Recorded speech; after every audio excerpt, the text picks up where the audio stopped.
Have you been contemplating importing goods from China to Pakistan, but find the process daunting? You're not alone. Many are enticed by the prospect of sourcing cheaper products firsthand and often believe they can save on customs or duty. However, it's crucial to understand that seeing the product in person does not necessarily equate to cost savings. In fact, whether you bring the goods yourself or get them shipped, taxes and duties apply just the same. The truth is, taxes and duties apply just the same, regardless of whether you bring the goods yourself or get them shipped. So, what are the real benefits and drawbacks of importing goods yourself from China? Well, there's a certain advantage in seeing the product with your own eyes and meeting the supplier face to face. It gives you a tangible sense of the product and the business you're dealing with.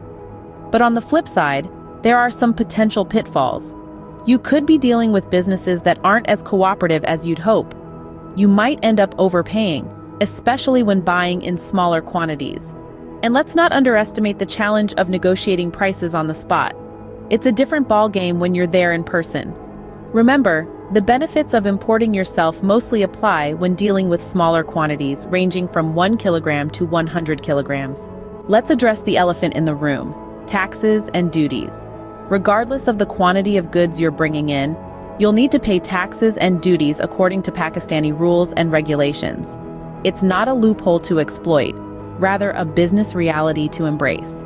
And it's not just about paying. Maintaining a clear record of transactions and your source of income is equally essential. It's the backbone of your credibility and accountability in this venture.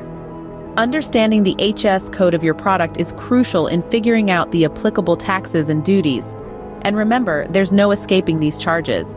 They're a part of doing business.